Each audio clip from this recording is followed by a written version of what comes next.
ओम शांति। आज प्यारे मीठे भगवान की मीठी मुरली मंथन की डेट है 24 अगस्त 2020। तो मीठे मीठे बाबा अपने बच्चों से कह रहे हैं, मीठे बच्चे सदा इसी खुशी में रहो कि हमने 84 का चक्र पूरा किया है।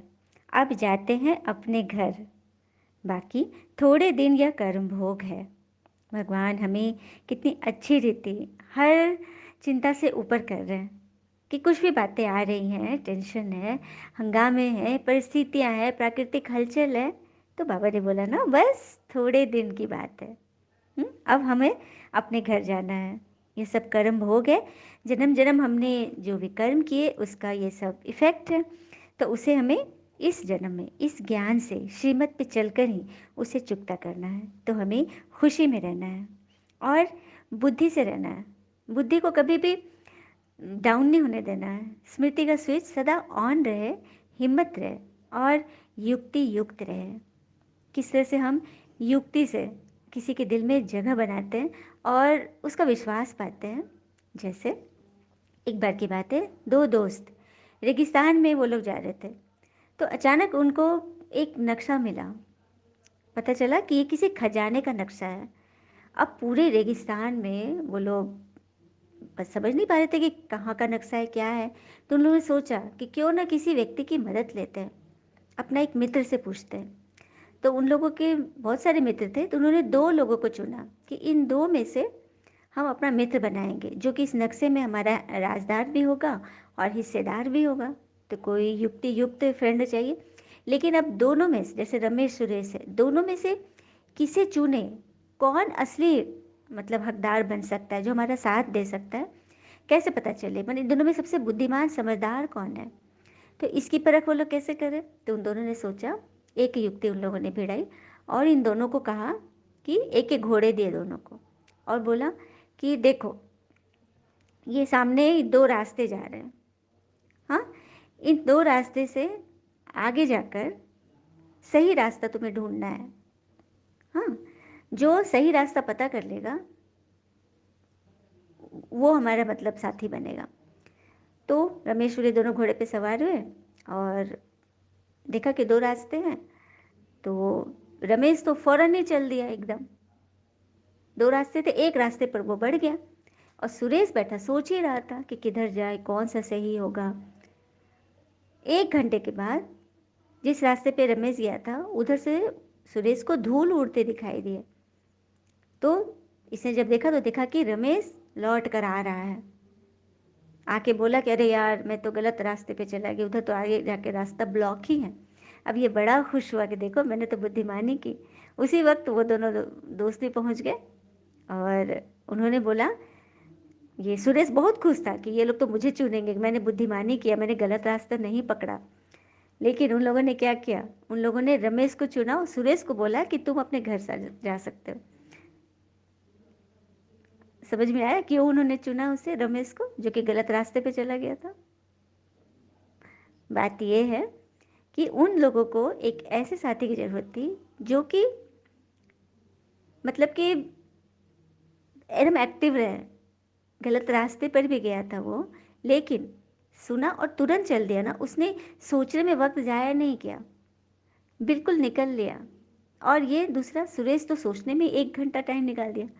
तो ऐसे हम किसी को काम पर रखेंगे, वो सोच सोच में ही पूरा समय निकाल देगा, तो हमारा काम कैसे होगा। तो ये बुद्धिमानी नहीं है। जो चल दे, बाबा भी क्या बोलते हैं, हाँ जी का पाठ। कोई काम मिला एकदम तुरंत उसे करो, उसी से पहचान होती है। उन दोनों ने भी उसी से चुना। तो यहाँ भी वही बात है, बाबा जो कह रहे हैं कि तुम्हें उस रास्ते पर चलना है, अपने कर्म भोग चुकाते हुए बढ़ना है आगे। रुक कर अटक नहीं जाना कि हम तो कुछ करेंगे ही नहीं। हमें करना है, मेहनत करनी है और सदा खुशी में रहना है कि हमने 84 का चक्र पूरा कर लिया है। चक्र तो पूरा करना ही है, रुक कर बैठ थोड़ी ना जाना है। प्रश्न, विकर्माजीत बनने वाले बच्चों को विकर्मों से बचने के लिए किस बात पर बहुत ध्यान देना है। उत्तर, जो सर्व विकर्मों की जड़ देह अभिमान है, उस देह अभिमान में कभी न आए, यह ध्यान रखना है। इसके लिए बार बार देही अभिमानी बन पिता को याद करना है अच्छे और बुरे का फल जरूर मिलता है, अंत में विवेक खाता है, लेकिन इस जन्म के पापों के बोझ को हल्का करने के लिए पिता को सच सच सुनाना है। विकर्मा जीत, अर्थात अपने विकर्मों पर जब हम जीत कैसे पाएंगे, तो ये बाबा बोला कि सब विकर्मों की जड़ है देह अभिमान, बॉडी कंसियसनेस, किसी की बात लग जाना, किसी को बात लगा देना, हाँ, हर्ट हो जाना, फीलिंग में आ जाना, बहस कर लेना, ये सब क्या है? देह अभिमान है। यही तो है सभी विकारों की जड़ है। इस जड़ को ही हम खत्म कर दें तो कोई प्रॉब्लम नहीं खड़ी होगी, क्योंकि अच्छे बुरे का फल दोनों का मिलता है। ऐसा नहीं है कि हमने 4 पाप किए और 2 पुण्य किए, तो मेरा 2 पाप कट जाएगा, नहीं, सबका अलग अलग मिलेगा। 4 पाप का भी मिलेगा तो 2 पुण्य का भी मिलेगा। तो हम क्यों पाप करने से क्यों, मतलब क्यों करें? जब हमें विधि मालूम है तो हम पुण्य जमा करते जाए ना। तो और बाबा कह रहे कि कभी भी बोझ मत रखो मन में, हल्के हो जाओ, सब कुछ मुझे सच सच बता दो। अब देखो, भगवान तो निराकार है, हाँ, कैसे हम उन्हें बोलेंगे? उधर से क्या जवाब आ रहा है? जब हमारा मन शांत नहीं होगा, क्लीन एंड क्लियर नहीं होगी, तो टचिंग को हम कैच भी नहीं कर सकेंगे। तो किसके बताए? नंबर 2 जो निमित्त आत्मा है, ईश्वर के बाद जिनको हम अपना समझते, जिन्होंने हमें भगवान से मिलाया, सच्चे हैं, तभी तो उनकी बात पे हमें यकीन होता है, उसे भी हम अपनी बात बता सकते हैं, है ना? बड़ी बात। ओम शांति। बाबा कह रहे बड़ी से बड़ी मंजिल है याद की, बहुतों को सिर्फ सुनने का शौक रहता है, ज्ञान को समझना तो बहुत सहज है। जास्ती कुछ नहीं है, तुम बच्चे समझते हो, हम सब स्वदर्शन चक्रधारी हैं। स्वदर्शन चक्र से कोई गले नहीं कटते, जैसे श्री कृष्ण के लिए दिखाया गया है ना, शास्त्रों में यादगार है ना, श्री कृष्ण के हाथ में, विष्णु जी के हाथ में। और विष्णु जी कौन है? नारायण, श्री कृष्ण के ही युवा रूप हैं, श्री विष्णु तो नारायण रूप है, उनके हाथ में सुदर्शन चक्र दिखाते हैं। और कृष्ण जी के बारे में तो शास्त्रों में पूरी कथाएं लिखी है। उनको माखन जोर कहा गया, उनके बारे में कहा गया कि वस्त्र चुराते थे, उन्होंने कंस को मारा, काली नाग पर जीत पाई, बहुत सारी उनके बारे में कथाएं हैं। तो चलिए इसको हम, इसका उत्तर देखते कि क्यों उन्हें माखन चोर कहा गया। मटकी फोड़ते थे, है ना, ये सब बातें हैं ना, हमने सुना हुआ है ना।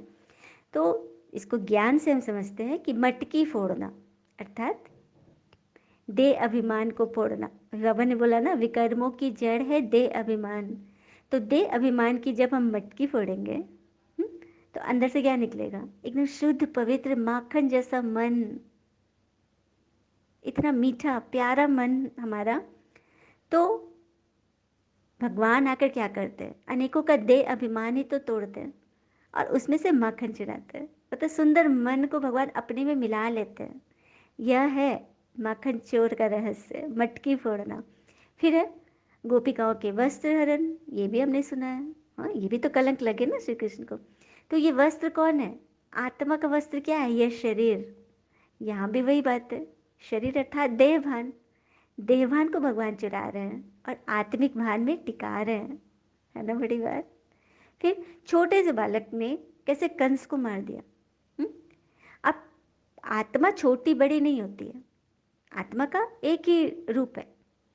तो आत्मा यदि शक्तिशाली हो गई, प्योर है, प्योरिटी की उसमें पूरी सारे उसमें तत्व भरे पड़े हैं, तो वो कंस रूपी माया, मतलब माया को परास्त कर देती है, जो कि ये ज्ञान हमें सिखा रहा है ना? फिर है कि काली नाग पे उन्होंने नृत्य किया, उस पर विजय पाई। तो ये काली नाग, ये हमारे विकार, काम, क्रोध, लोभ, मोह, अहंकार, ईर्ष्या, मतलब नाग की तरह डसते ही तो रहते हैं ना। क्रोधी का चेहरा देखो कैसा दिखता है, एकदम विषैला, हाँ, एकदम डरावना। और क्रोध से किसी को हम बोल रहे हैं, तीखा वार कर रहे हैं, तो वो आत्मा को डस रही है सामने वाले को। उस पर कृष्ण ने विजय पाई पवित्रता से। उन्होंने जब पूरा धारण किया अपने अंदर, सारे ज्ञान को अंदर उसका स्वरूप बन गए, तभी तो काली नाग पे उन्होंने विजय पाई। तो ये हम बच्चों की कहानी है, हम सभी कृष्ण जी के बचपन की क्या थी?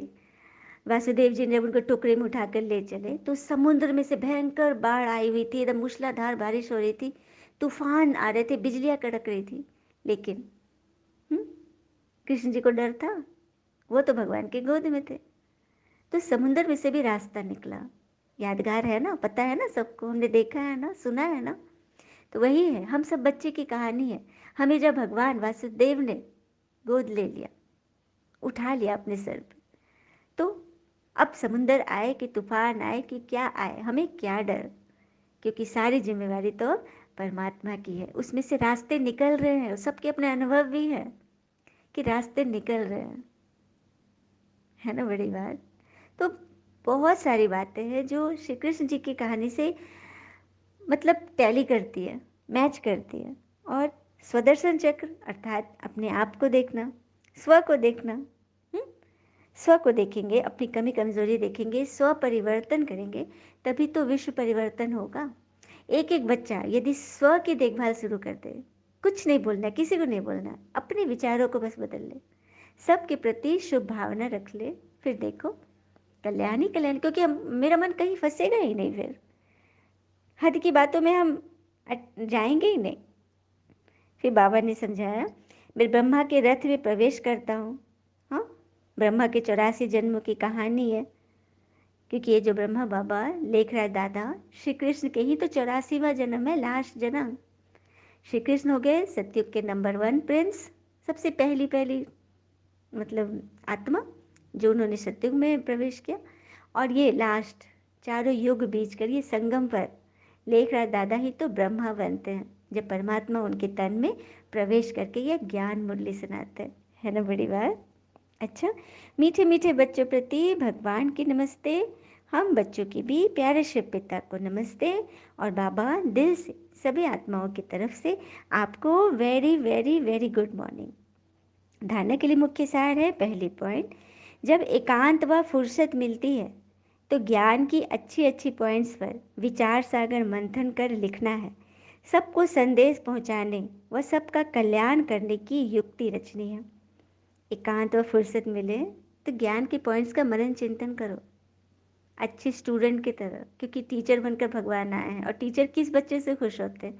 जो कि एक्यूरेट रहते हैं पढ़ाई में। हाँ, सारे लेसन्स वो एकदम बखूबी पूरा क्लियर करते हैं, होमवर्क बनाते हैं, एकदम सचेत रहते हैं, एक्टिव रहते हैं। दूसरी पॉइंट है, विकर्मों से बचने के लिए देही अभिमानी बन पिता को याद करना है। अभी कोई भी विकर्म नहीं करना है। इस जन्म के लिए विकर्म बाप दादा को सच सच सुनाने हैं। अब कोई विकर्म नहीं करना है, जो भी किए हुए हैं वो सब कुछ भगवान को सच सच बताना है। तभी तो भगवान मुरली द्वारा या किसी आत्मा के द्वारा, किसी लेख के द्वारा हमें समझाने देंगे, है ना। वरदान है, संपन्नता द्वारा संतुष्टता का अनुभव करने वाले सदा हर्षित विजयी भव। संपन्नता, चलिए छोटी सी प्रैक्टिस करते हैं। शांत चित हो जाए। मैं आत्मा सदा संपन्न हूँ। बाबा ने हर एक आत्मा को संपन्न करके भेजा है। किस चीज़ की संपन्नता? प्रेम, सुख, शांति, आनंद, शक्ति, ज्ञान, पवित्रता, ये 7 चीज़ों की आत्मा संपन्न है। लेकिन वो संपन्नता अंदर दबी हुई है। हमारे पास खजाने हैं, लेकिन वो अंदर डीप रूटेड है और हमें नॉलेज भी नहीं है। हम इन्हीं चीज़ों के लिए और आत्माओं के पास खड़े रहते हैं, भीख मांगते हैं, कि मुझे शांति दो, मुझसे मीठा बोलो, मुझे मान दो, मुझे समझो, मैं इतना अच्छा भोजन बनाती हूँ, मेरी तो थोड़ी तरफदारी करो, कुछ भी बात, मैं इतना आप सबकी सेवा करती हूँ। नहीं, जितना ज़्यादा हम उम्मीद करेंगे ना, उतना ही ज़्यादा हम खाई में गिरते जाएंगे। बिल्कुल नहीं। भगवान हमें क्या बना रहे? लेवता नहीं बना रहे, देवता बना रहे हैं। देवता अर्थात देने वाले हैं। अब हमें बढ़कर सबको देना है, देना है, देना है। लेने की तो सोचनी भी नहीं है। तभी तो हम औरों का भी, अपना और सबका कल्याण करेंगे और सदा संपन्नता से भरपूर रहेंगे। तो अपनी आत्मा को सदा इस बात में सेट रखिए कि मैं आत्मा संपन्न व संतुष्ट हूँ, सब कुछ मेरे अंदर भरा पड़ा है, बस उसे बाहर निकालने की दरकार है। जैसे जो सर्व खजाने से संपन्न है वही तो सदा संतुष्ट है। संतुष्टता अर्थात संपन्नता। जैसे पिता संपन्न है इसीलिए महिमा में सागर शब्द कहते हैं, ऐसे आप बच्चे भी मास्टर सागर अर्थात संपन्न बनो तो सदा खुशी में नाचते रहेंगे। अंदर खुशी के सिवाय और कुछ आ नहीं सकता। स्वयं संपन्न होने के कारण किसी से भी तंग नहीं होंगे। अब राजा कोई भिखारी से तंग होगा क्या? बिल्कुल नहीं, राजा तो स्वयं में ही संपन्न है। तो हमें कल भी बाबा ने संडे के बारे में क्या बोला, बेफिक्र बादशाह, फिक्र नहीं, सब फिक्र तो बाबा को दे दिए, अब हम मस्त मौला हैं। हाँ, किसी भी प्रकार की उलझन या विघन एक खेल अनुभव होगा, समस्या मनोरंजन का साधन बन जाएगी। निश्चय बुद्धि होने के कारण सदा हर्षित और विजयी होंगे। तो बस अपनी आत्मा को देखते रहे, हर कर्म करते फील करना है कि मैं एक आत्मा हूँ, मैं बाबा की याद में इस शरीर द्वारा यह कर्म कर रही हूँ। भगवान मेरे साथ है, भगवान की छत्र छाया को हर पल महसूस करें। ईश्वर ने मुझे इस स्थान पर बिठाया है, मुझे निमित्त किया है, मैं कितनी लायक हूँ जो भगवान ने मुझे चुना। हमेशा ऐसी मीठी मीठी बातों से ईश्वर से बातें करते रहें तो सदैव हर्षित रहेंगे, विजयी होंगे। समस्या मनोरंजन का साधन बन जाएगी, फंसेंगे नहीं। स्लोगन, नाजुक परिस्थितियों से घबराओ नहीं, उनसे पाठ पढ़कर स्वयं को परिपक्व बनाओ। नाजुक परिस्थितियों से घबराना नहीं है, पाठ पढ़कर स्वयं को परिपक्व बनाना है। ये नाजुक परिस्थितियाँ हमें हिलाने गिराने नहीं, ऊपर उठाने आती है, ताकि हम चेक करें कि हम कितने पानी में हैं, कितने की हमने तैयारी की है इस एग्ज़ाम के लिए। फाइनल पेपर आने वाला है, बाबा उसी की तैयारी करा रहे हैं। अब हम बच्चों पर है ना कि कितना भगवान को समझे, उनकी बात माने, उस पर अटेंशन दें और चले और चलाएं, परिपक्व बने। पका हुआ फल की विशेषता क्या होती है? एक तो वो नरम हो जाता है, उसका रंग खिल जाता है और टेस्ट एकदम मीठा हो जाता है ना? तो वही करना है, सबसे पहले में नम्र चित्त हो जाना है। आत्माएं कुछ भी कर रही हैं, मेरा ही बोया हुआ, मेरे बोए हुए कांटे हैं जो मुझे चुभा रही है, मुझे उनके प्रति शुभ भावना रखना ही है, तभी तो हम विकर्मा जीत बनेंगे। बाबा की दृष्टि हम पर पड़ी हुई है, भगवान हमारे साथ है। जब उनके हाथ में हाथ है तो फिर डर कैसा? थोड़ा सा हिलते ज़रूर हैं लेकिन फिर बाबा कस के खींच लेते हैं। खींचने की रस्सी है बाबा की, ये मुरली, मुरली में बाबा ऐसे समझाने देते हैं, ऐसा समझा देते हैं कि बस एकदम फिर से फ्रेश फ्लावर की तरह खिल जाते हैं, है ना? अच्छा, ओम शांति। प्यारे मीठे बाबा वो बाबा के प्यारे प्यारे बच्चे, all is well always. Thank you Baba.